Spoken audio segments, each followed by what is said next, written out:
Game, Volini steady mix of good stuff, and when he gets that big breaking ball going, I was telling Micah during the game, I would like to stand in and see what that looks like, because I do see guys look like they give up on it. I saw our guys do it. I've seen other teams. It just must have – he's got good release height, and I think combining that with the depth of that breaking ball was another key to a good start. And the second inning, I think he went walk. They went base hit bunt, and we got the ball get away.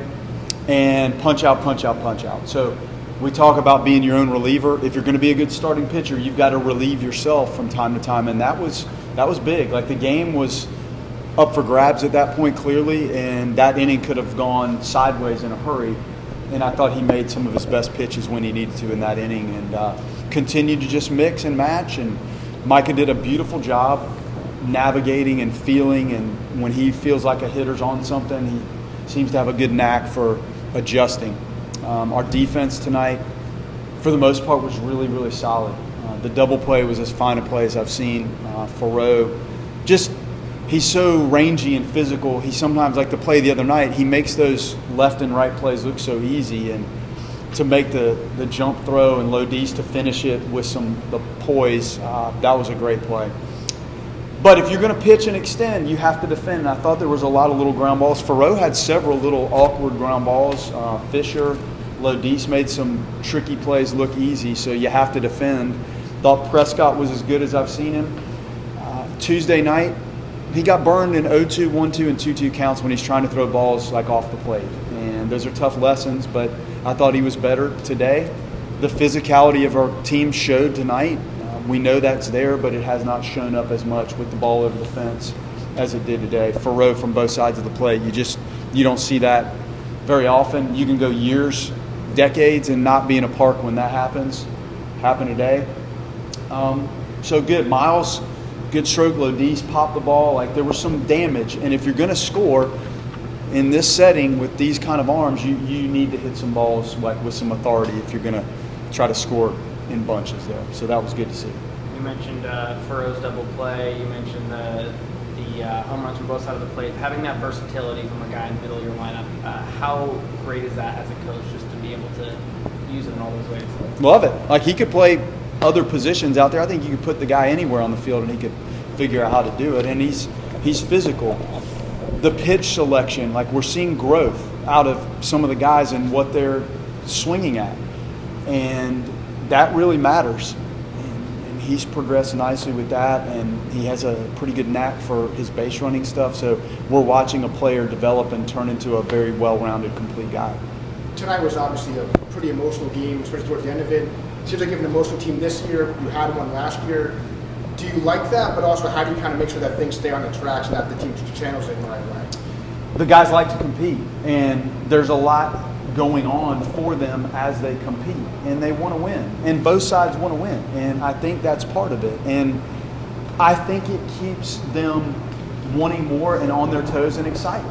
Now, it needs to be obviously throttled to a point of you're not wanting warnings and ejections, and they were probably warranted after the guy got hit, and that wasn't intentional, but nobody knows how to manage that, and the umpires have a responsibility of game control. That's their number one responsibility, then application of rules and management of game. So I thought that was appropriate, but I like our guys when they play with that kind of fire and passion for the game. Passion for the game, want to play hard, want to win, want to perform for themselves.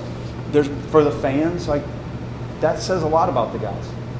I think, like, after that moment, like, Peyton runs 97 inside corner, and then, Joey Delaney's the first guy to welcome him as he comes off the mound. Just, I guess, that level of chemistry, camaraderie that you have in this team so early on. What's that all about? Well, I think it does go by. They have a common goal, and the goal is to walk out of here 1-0. And it's interesting as you look at the team. I think in this era, at least for me, and I think when we were talking to Mike, football, like, it's about half new. Because you have so many transfers. I mean, you're talking about guys that were playing in other college programs last year. So the culture and pulling in the same direction is clearly there. And that does matter, because this is not easy. And there's moments when you need everybody in that dugout to pull you through some tough stuff. And you see the guys doing that. And they're working hard, and they fight for what's going on out there. And that's a good trade. 3 hits for Jackson today. The bunt single, I think, was on base 4 times. Just how big is a day like that for him?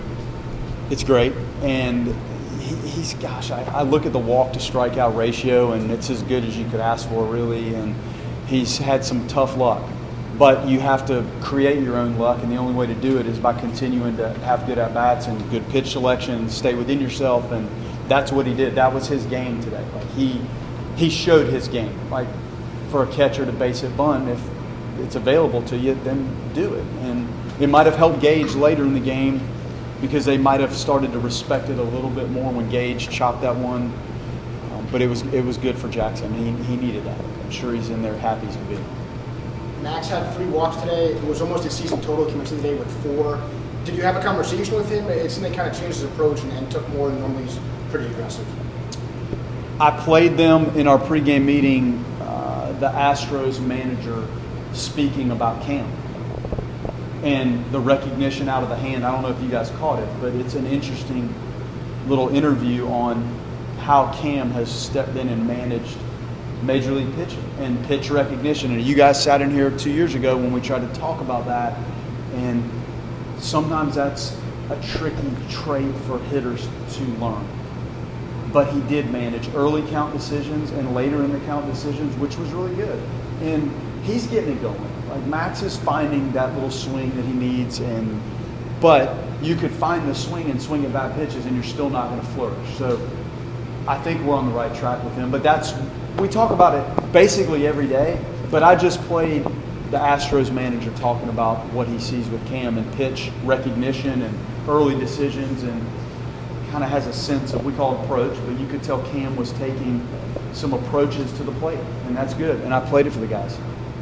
Brody give you something to think about with what he was able to come in there? Brody's a talented player. And, he had the game in Jacksonville where home run, double, and tweak something. So, you come out of that game, the last thing you think is you're going to bang yourself up swinging in that game, but he did. So it's nice to have these options, and quite frankly, half the outfield has been down, including him. So we have some nice athletes that are over there that haven't quite gotten a shot at it. And BJ has done nice, but you sense the game, and you have to read what you see with the players and how you feel and what's warranted, and it was good. And I know that's the first out at third base, but that dude was giving it all he had, and our place is so tight down in that corner. That was probably the difference for him, but kudos for him, man, for giving it a shot. There was a one hopper to Alex that he drop stepped on. I know that's something that you guys work on. Just the way that him and Drew play up the middle, and the way they take what you guys work on the field. Just how enjoyable is that for you to watch as the infield coach? Love it.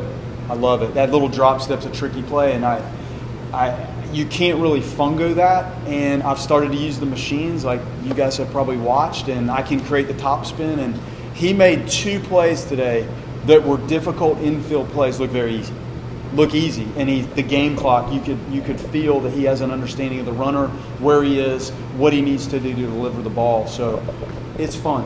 Like, I love that. That was that moment for me when they turned the double play. That was as exciting as anything you could ask for as an infield coach. And then watching them make some difficult plays look routine, it's great.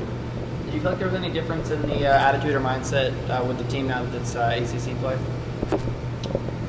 Halfway through that game, I did.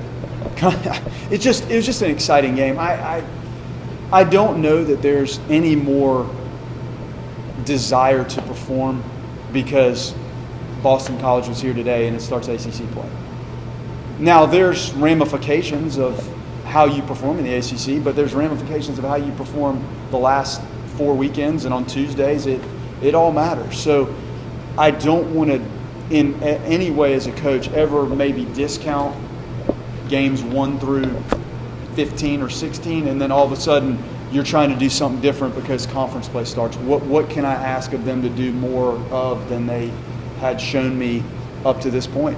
So to answer your question, no. Like, do the same thing every time you're out. All the games are different, but how you approach it should be the same regardless.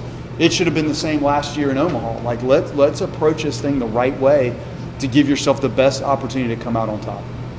There's going to be highs and lows with any player, especially a freshman. But where Miles is at right now, are you surprised, or expected this, or how much of this now feels real and dependable, I guess?